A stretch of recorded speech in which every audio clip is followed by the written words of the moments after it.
Hey everybody, it's me, Lauren, again here with another video. I am happy to bring you a brand new type of video on this page, on this channel. We are going to be reviewing the TV show, which is titled Kindred, and it is based on a novel by Octavia E. Butler by the same name, Kindred. Okay, so if this is your first time tuning into this channel, my name is Lauren. Welcome and welcome back to the channel. Here on this channel, we review book reviews and more for the culture. So today's video falls into the and more sort of thing because it's not a true book review. It is a review of a TV show that is based on this book. So Kindred, again, is a novel by American writer Octavia E. Butler that incorporates time travel and is modeled on slave narratives. It was first published in 1979 and it is still widely popular, and this year it was adapted into a TV series by HULU. So it's listed as a HULU original, and I did watch it on the app. But the information here says FX Kindred. So I'm not sure if it's available on FX or not, but it is definitely 100% available on the HULU app. And there are 8 episodes total, and they all are, I'm gonna say, an average of 50 minutes or less. They're all about 45 minutes. All right, so the first episode of season 1 of Kindred is entitled Dana, and Dana is our main character's name.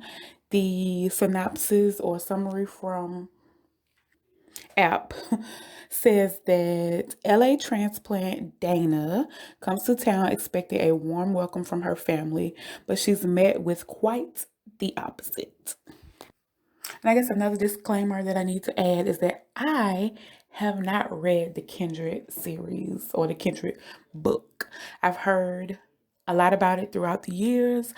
Um, I am not really a fan of the supernatural.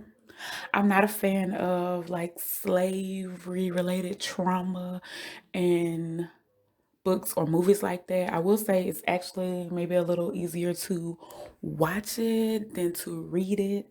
And in 2022, going into 2023, we thankfully have the option to, fast forward beyond certain parts in a TV show or a movie.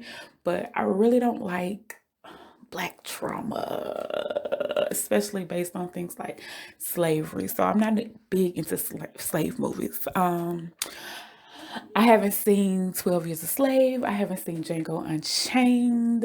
I haven't seen a lot of those like relatively newer like slave movies. I get it. We've been there, done that. I I know I said I didn't enjoy reading it, but I read about it in history, and I have a thorough picture of everything. So I don't need to read about it anymore, and I really don't need to watch it anymore, but it is in the book. So if you are, I'm sorry, it is in the TV show and the book. If you are one of those people that are sensitive to those sort of things, just know that going into this. And so I knew it going into the TV show, but I just took a chance because it looked entertaining. It looked like would be worth the watch and worth the I don't want to say hype, but I did kind of want to see what it was all about. When you give me 8 episodes over winter break when things are a little slower, sounds like a good idea to me. So that's why I decided to go ahead and entertain the TV show and give it a try. So let's get into it, okay? The show opens and we see a lady on the floor screaming out for Kevin. This is a black lady on the floor of a house screaming out for Kevin. There's very little furniture in the house. She is wrapped up in like a white blanket or something. She gets up and I guess she's dreaming. she looks at her, yeah, she goes to the mirror and looks at her back, and it's all bloody. You don't really get a great view of it, but we know that it's bloody and that she's extremely sore. She goes through the motion of removing her clothes, and she's struggling. It looks like she's sore. Then she goes throughout the house, and it looks like she's gathering random things like knives and oranges off the counter. There is no food in her refrigerator, but there is a random gun in the refrigerator. And they showed us that, and I assume it's for a reason. I don't know many people that keep their guns in the refrigerator. Then she gets in the tub and she's soaking, partially dressed, with her items that she gathered right by her side. Then she gets out because the police are outside. They start knocking on the door and they ask her to come outside. And she's like, no, I'm okay. Everything's okay. But they start banging on the door and they really want her to come outside. She still refuses, but they are pretty much insistent. And at the same time, we see that she is sending an email to somebody and she says, like, I'm back or I'm here. Come by, basically. And then the screen pretty much goes blank. And we find out that our character's name is Dana. And we come to a version of present time. And apparently Dana is a fan of the TV show Dynasty. And she is late to meet her aunt and uncle for dinner. She hops out of bed, runs over or rides over to the restaurant and goes to meet her aunt and uncle.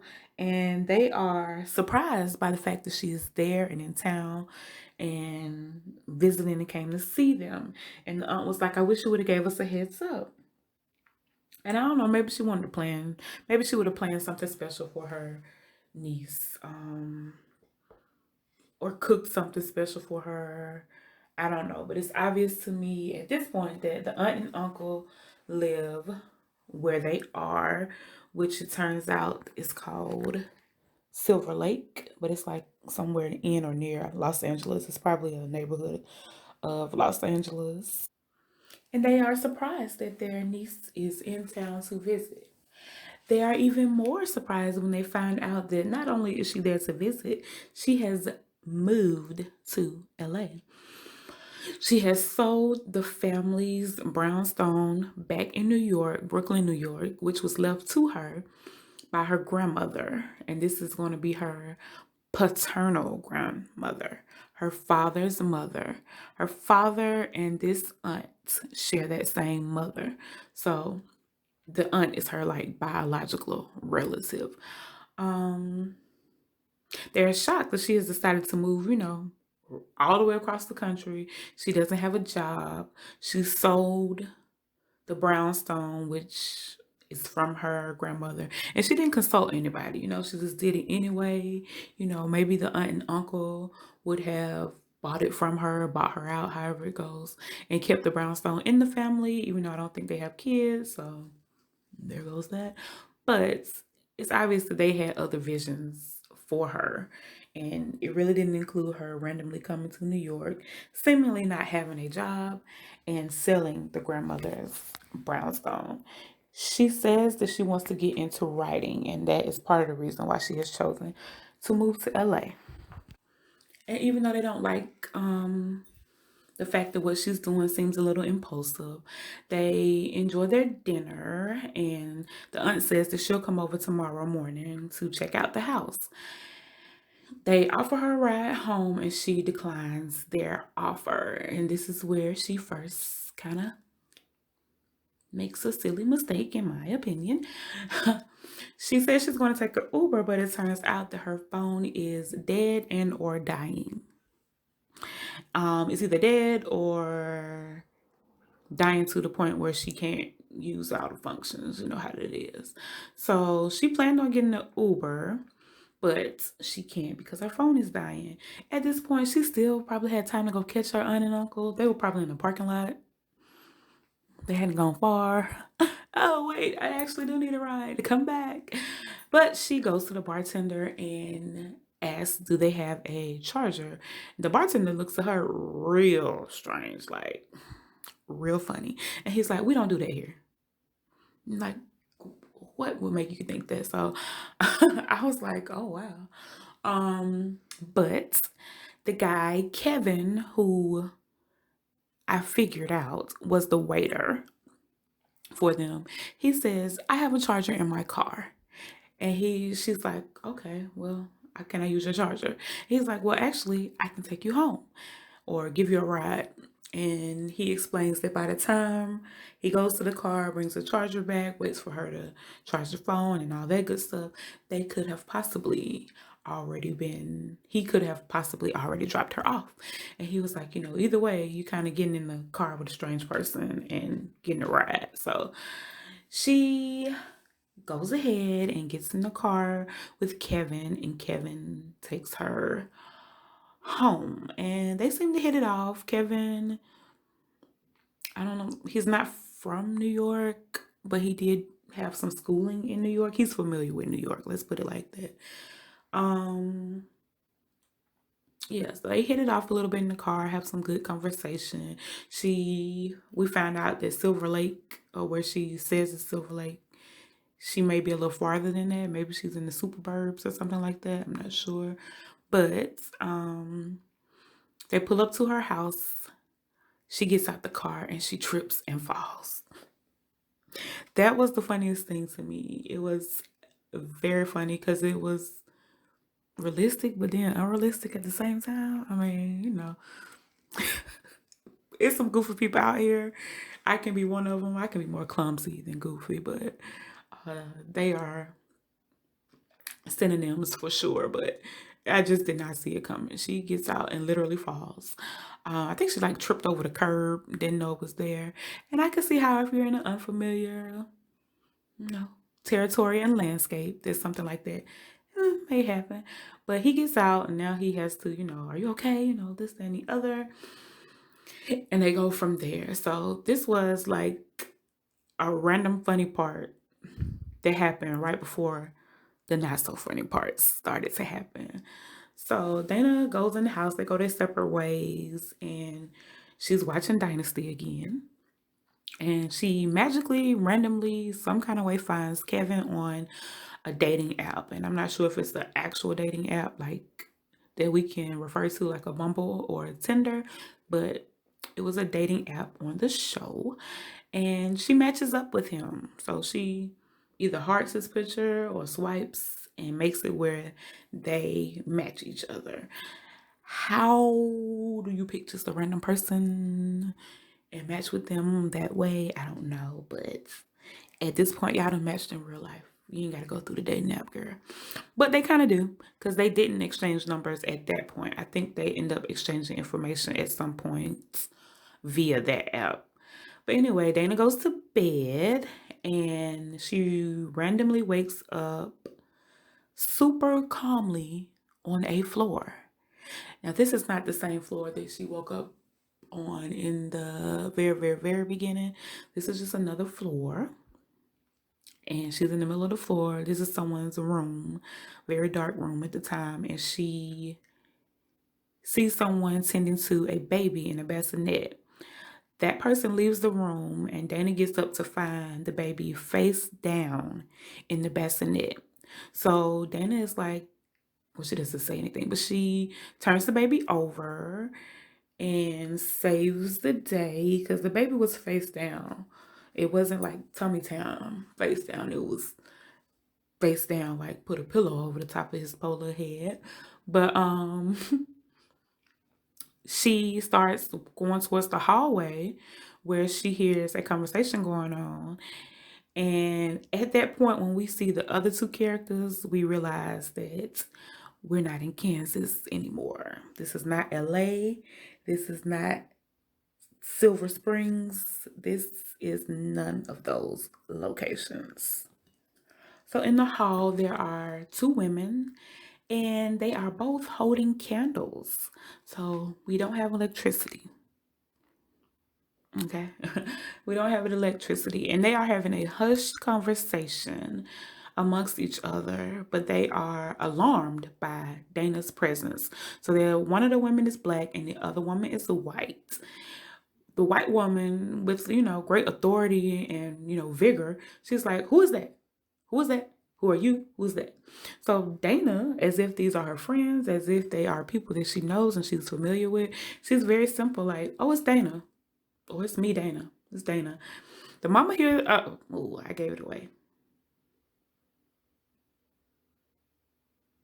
The black lady hears the name Dana, looks at her, and starts to scream. Dana randomly starts to scream as well. I think she just didn't know what else to do, because if somebody just starts screaming, hysterically, she just started screaming too. And she wakes up. Now she's back in, present time. She wakes up and she is standing in her like living room foyer area. She is standing with her sheets.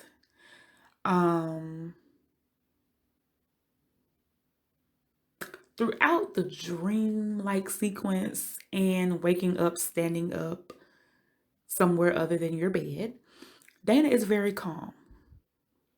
Always calm, which amazes me. She doesn't, ask any questions out loud, like, what is going on? Or, she doesn't have the excuse of saying, oh man, those edibles was off the chain, or, oh man, what was we smoking? Because, hunty, it's got my mind working overtime. She's not like, am I sleepwalking, any of that. She just kind of calm. Her aunt shows up, and her aunt kind of goes throughout the house and it's kind of criticizing Dana. Why don't you have this? Why don't you have that? Where's your, shower curtains, your rugs, your plates, your cups, your this, that, and the other, the basic stuff that most people would need for their home. Like, even if you don't have like a fully furnished, tricked out place, and this is a house that she's living in, most people need certain things for, a home. And I know when you have like somebody that maybe they just moved out for the first time, maybe they only have 4 cups and 4 plates and, 4 of everything, like for the kitchen or things like that. But it seems like Dana doesn't have any of the real basics. So it seems like she sold the brownstone and everything in the brownstone and just headed to LA with herself and very little else. She does have clothes, but I don't even see like a closet full of clothes or anything like that anyway. She does tell her aunt that she had a crazy dream, and she was like, the dream was about her mom, and but it really wasn't her mom. And the aunt seems really alarmed when she hears that. And so now we know that, the screaming amongst the 2 black women in that scene, maybe it was because they knew each other, were familiar, or whatever. But she thinks that lady is her mom. The aunt is alarmed when she hears that. She's like, oh my God. She basically hints that her mother has similar issues, maybe dealing with dreams or hallucinations. And now she's concerned that her niece has the same issue. It seems like maybe her aunt, her name is Nisi, her aunt may have dismissed some of the things with her mother as mental issues, but now that she sees it in her niece, she's kind of like, oh God, it's the next genetic, something to that extreme. Okay, so her and her auntie kind of go back and forth with a little, argument. Her aunt is like, you doing this, that, and the other, making random impulsive things. Something probably will be wrong with you. And then she kind of basically tells her aunt to leave, puts her out, and her aunt insults her by calling her a princess or a little princess or something like that. The auntie leaves, and Kevin comes by and he takes her shopping for the basics that she doesn't have. Let me add something. The aunt when she was leaving out. She was like, take a damn shower or something like that. It was so funny. I said, oh, Niecy in there funking it up, huh? Not Niecy, Dana in there funking it up. Honey, I said, that's an auntie for you. She gonna say, take a damn bath. Tell him the absolute truth. Anyway, Kevin comes by and he takes her shopping for some of those basics, like a mattress, which she also doesn't have. And he sees her drop the 7K on the mattress with no questions asked and no negotiations or anything like that. And then they sit, talk, get to know each other, eat, have like almost like a date day, a day of getting to know each other. And you know already that this is going to be some kind of vibe between them. We found out that Dana can't drive. She doesn't have a license because she grew up in the city. And Kevin used to be in a band at some point. So he is musically inclined. He can play a few instruments and he likes music. And then they go back to Dana's house and they Christian her new mattress. Okay. How the mattress got there so quick, I don't know. We didn't see it delivered, none of that. But they go break it in, make sure it work out right. So later that night, Dana gets up and she goes into the kitchen for a drink of water and she sees a cat at her back door. She picks up the cat and pets it. And then she randomly starts seeing water like flooding into her living room. And she hears someone calling for help. Then we see her transferred or transformed to a different scene, and it is somewhere near a river bank, and she hears the crying even louder now, and it's coming from a boy who is face down in the river, a little white boy. And she saves the boy, gets him on his back, and the mama is about to beat her up for saving her son. She doesn't, know what's going on. Mama, a white lady, sees this black lady out on her child, and she's just kind of, what is going on? This, that, and the other, blah, blah, blah. Dana kind of ignores her, kind of pushes her out the way, and starts giving the boy chest compressions and mouth to mouth. And of course, she saves his life.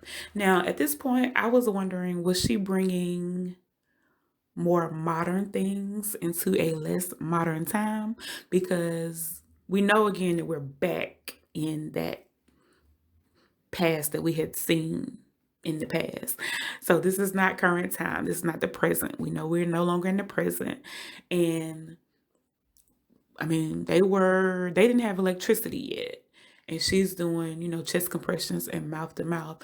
I don't know if that had been discovered as a solution for things like that yet. You know what I'm saying? So it's like if she went there with a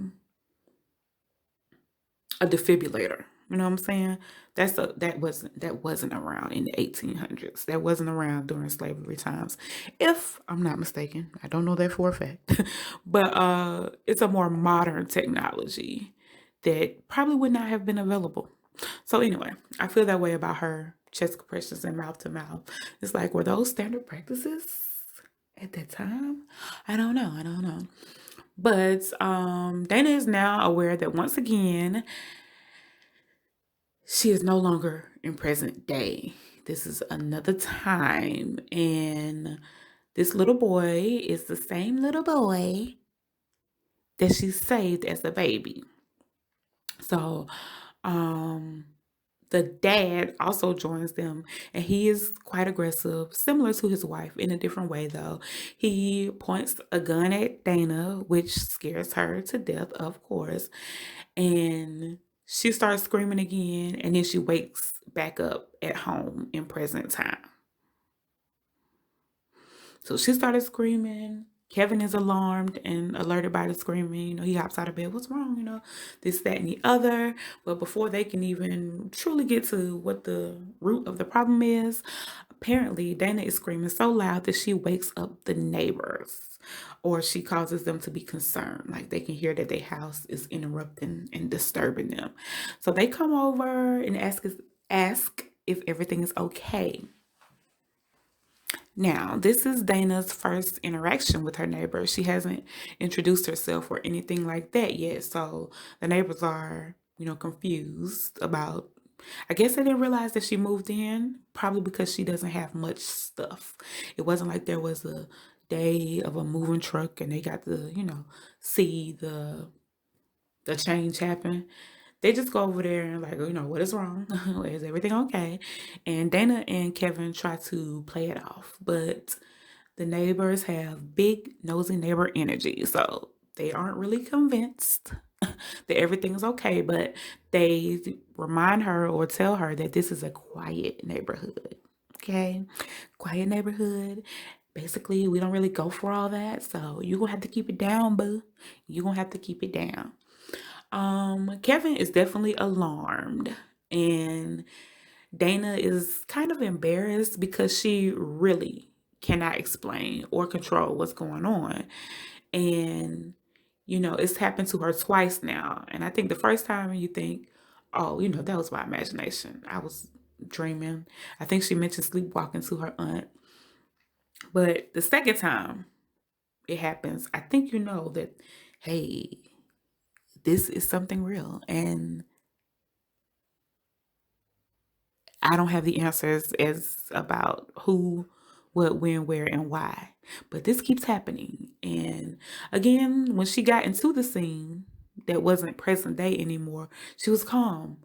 She was calm. I would have freaked out. Most people would freak out. Like, what is going on? But she's calm. She does what she feels like she needs to do. Saves the little boy. Gives him the chest compressions and everything. And, goes from there. She tries to explain to Kevin what's happening, and he's not saying that she's crazy or that he doesn't believe her, but he's just like, oh, okay. He doesn't know how to feel about it, I guess. And at some point while they're talking, he calls her a princess, and she is triggered. She's, insulted, and it probably reminds her of when her aunt called her princess earlier, and she's like, why would you call me a princess? Why would you call me princess? And he admits that, he just saw her spend $7K on a mattress. Mattress and a box spring. I'll give her credit for that. No questions asked, no negotiations. Like I said, the man said $7K, and she was like, "Okay, I'll take it." That was it. He knows that she bought the house by herself, so he's assuming that she has money or that she comes from money, that sort of thing. She has access to money, and when he said it, he wasn't trying to insult her. He was just, you know, it just came out. He just was going with the flow. So he wasn't trying to insult her or shame her in any kind of way, but she's insulted. She's upset. She feels some type of way about him calling her a princess. She asked him to leave. It's obviously now either very late at night or very early in the morning. Because the neighbors seem to be like wide awake, very alert. I'm guessing that it's late at night. Yeah, so while they're going back and forth, she has asked him to leave, and he's trying to like plead his case, like, I'm not trying to be mean. Even saying maybe you should come with me since you're having this issue. Maybe you should come with me, you'll be safe, some sort of thing like that. But while they're going back and forth, she disappears again. And this time, Kevin sees it. He was talking to her one moment, his back was to her. He was talking to her one moment, they're going back and forth. And I think she started screaming his name or something. And he turns around and she's gone. So now he knows that she can't be too crazy, because that would mean they both crazy. he never accused her of being crazy, but I think she may have questioned, am I crazy, And she can't be that crazy, because that would mean they're both crazy. And what's the likeliness of them both being crazy? But now at least someone else can be a witness and vouch for the fact that, something is happening. She's not crazy. It's not just her imagination. Something happened. She was there one moment, and then the next moment she was not. Okay? So on the other side, in the past, we found out that the little boy who needs to be helped, who was helped at the river and helped as a baby. His name is Rufus. And Rufus needs help again. Again. Rufus cannot stay out of trouble, okay? Rufus is in a burning building. He's in a room that's on fire. Okay, so Dana to the rescue once again. She rescues him while everyone else is just realizing that the house is on fire. So his mama and his daddy that we were kind of already introduced to. But she takes him outside, saves him, and then she wakes him up. Wakes him up. And one of the first things he says is, "You're that nigger that hunts our land." She is appalled. She is shook because he has flat out called her a nigger. And this was based in 2016 for the TV show. I am almost positive that she has probably never been called a nigger to her face by anyone before. Especially not a white person. And especially not a kid. You know, something like that happened in real life. You might try to trip that little kid up while ain't nobody looking. You know what I'm saying? Call me a nigga. But so she, of course, she tells him don't call her that. Very calmly, very direct. Don't call me it that. And he was like, what? I think, I don't know how she explained it, but don't call me that. And now we realize that just like she is mesmerized and kind of confused by that setting and what is going on there, the people there are also mesmerized, confused, intrigued with her because she has appeared. This is the third time now, but she's appeared twice that they know of. And she always comes in the nick of time to save little Rufus. So it's amazing that they consider her a ghost because she's helping Rufus every time. So it seemed like they would think she was like at least a ghost angel or, whatever. Sometimes we think of ghosts as spooky and he's like that hunts our land, but she's helping. So is that really hunting? But anyway, she asks Rufus, where they are. And I don't think he gives her a date, but he does say that they're on his plantation, his family's plantation. And so he starts to run. And so she starts to run because his parents are looking for him. Where are you at? They think that he started the fire. They said something about him being in the fireplace and he started the fire. So she starts to run because she realizes that if it's a plantation, she black. More than likely, people are going to think that she is a slave, not just a, traveler or somebody coming through, okay? You're going to be categorized as a slave first before anything in a plantation. So she starts to run, and at some point she runs into Luke, and Luke is a slave as well. And Luke is a slave, but he is like the head slave in charge, okay? Luke is or was Rufus's father's like best friend and playmate growing up. But, it wasn't a traditional best friend situation because Luke is a slave. But we later learned that Luke got a little power. And as soon as we learned that he don't. But anyway, so Luke tells her, basically that she need to leave. Does she know how to get to Miss Olivia's house? And, Luke is looking at her as if she is of that time. And she's like, no. So he tells her how to get to Miss Olivia's house and says that she'll be able to help her. And then he asks her before she runs off if she is an angel or something else. And she answers honestly. She says, I don't know.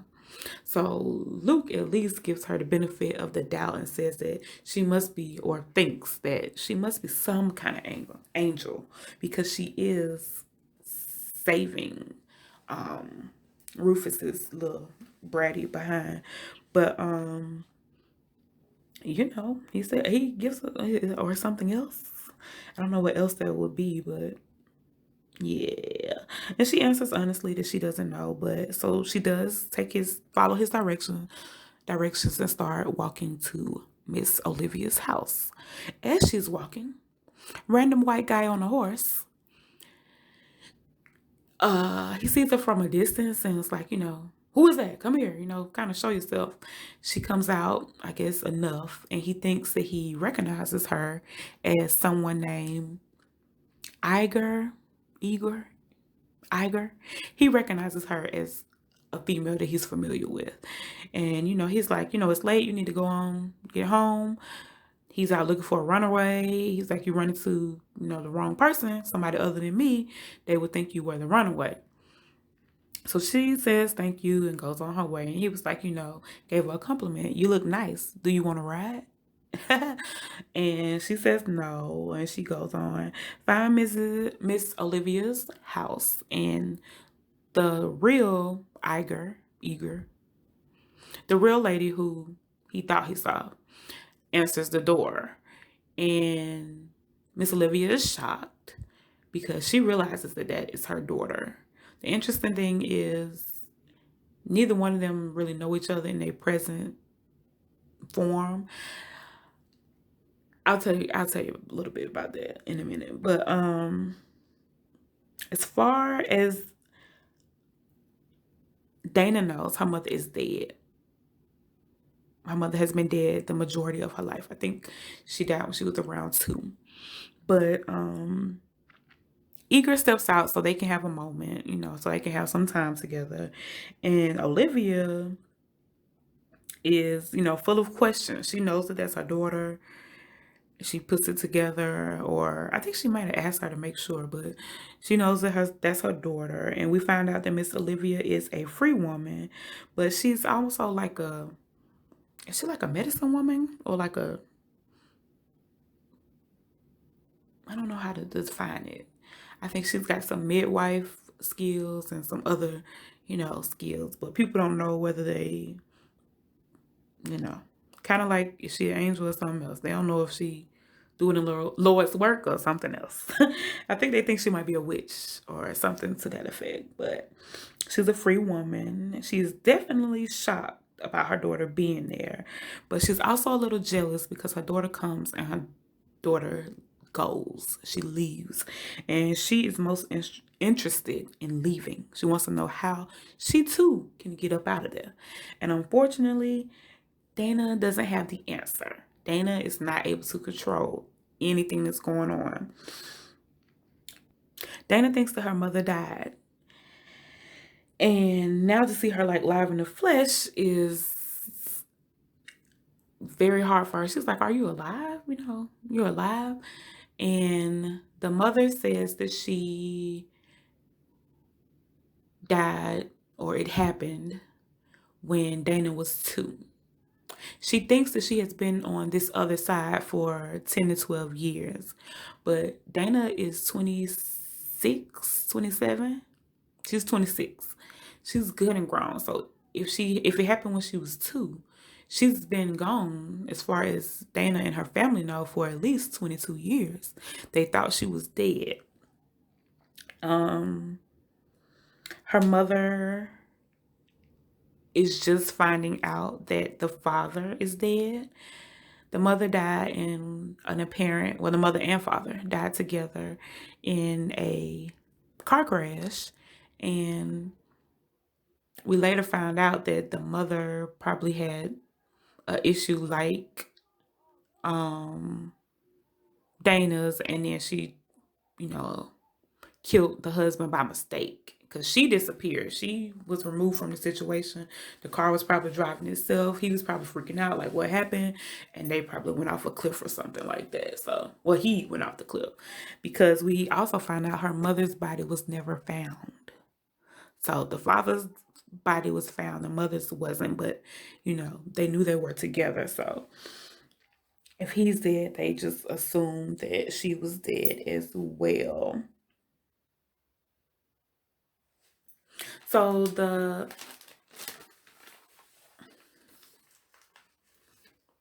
time, her thinking it's only been 10 to 12 years, and Dana knowing that she disappeared at least 22 years ago, we learn, or the TV show wants us to know that time moves differently. on the other side. So,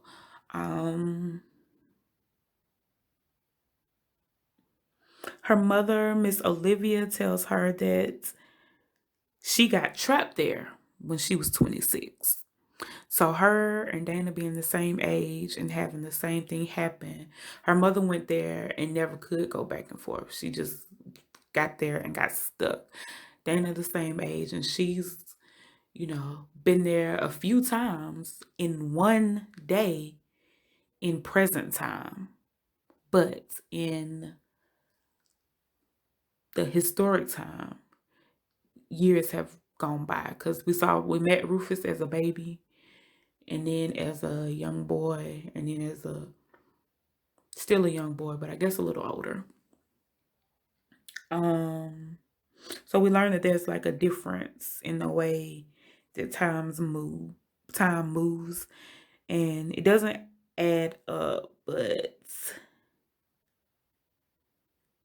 it is a part of the storyline. So the lady, Eager, she had left, and she gets outside and runs into that same white man on a horse. He was the overseer, and he's like, "What's going on?" I don't know what the conversation was. We didn't see all that, but he's like, "What's going on? I just saw you. You told you to go in the house. You're still out here. What is going on?" And so he takes, I don't know if he takes her back to Miss Olivia's house, but it happens like right outside of her house. And so now he knows that there are three different people. I guess he's familiar with Miss Olivia. He's familiar with Iger. And then he sees Dana, who is an unfamiliar face. And he's like, he puts it together, or now he knows and thinks that she's the runaway. So maybe he made a mistake the first time and, he let the wrong person go. But now he thinks that she's the runaway. And as a result, they all in trouble. So Miss Olivia tells her, "You got to run." Miss Olivia said once, she might have said it twice. She said it one time though, and got on. Dana was a little slow to react, and I do understand that, but the guy caught her. And initially she was able to like fight him off, defend herself. She runs some more and he catches her. He ends up punching her in the face, giving her a black eye, and he attempts to rape her. She screams and tries to fight back, all that kind of stuff. And she wakes up back in present time. And so instead of the white man attacking her, the white man who had been on the horse, it was Kevin. And he wasn't trying to attack her. He was trying to wake her up and get her to, snap out of it so she would know that she was in a safe space again, because she's screaming, she's, fighting off and everything. And she mistakenly scratches Kevin like really bad on his neck, shoulder type situation. And she's scared and overwhelmed with, grief and shock and all that stuff. And he's like, you're safe, everything. And then the scene ends. The screen goes blank, and that's the end of the first episode.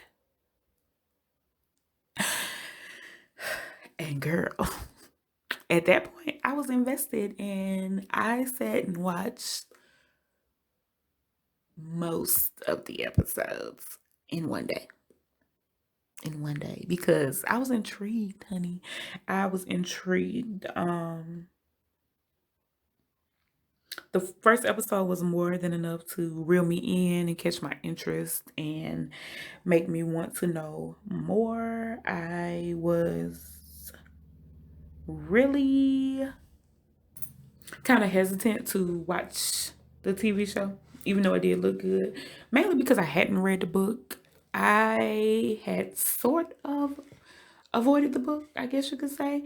I just didn't think, I just thought it would be too deep for me. You know what I'm saying? Too deep. I wouldn't be able to keep up, that sort of thing. Like I said earlier, I don't really like supernatural stuff and all that. I don't really like slave narratives and trauma, things like that, in that sort of way, because I know there's some people that would say urban fiction is a version of, Black trauma, but in this way, it overwhelms me and I don't really care for it. But so far in the story, everything is good. It does come up a little later on, but it's not as bad as it could be. Let's just say that. But if you have made it this far in the video, you are definitely the MVP because it's much longer than I thought it would be, but I will do my best to kind of cut them down from here. But I really, really would like to know who else is watching this show, who else has watched it, and hopefully get some feedback from you guys because there are several other, books related to the culture that may have been adapted to TV shows and such that I would be interested in definitely reviewing or talking about, having a good discussion about. We can always get caught up in a book discussion, caught up in a discussion about a TV show on a book. Anyway, thank you very much for watching. Please make sure that you like, share, and subscribe to the channel. Check out the description box if you are interested in ways to save and make a little extra money throughout the year with some of my links and referral codes that are there. And again,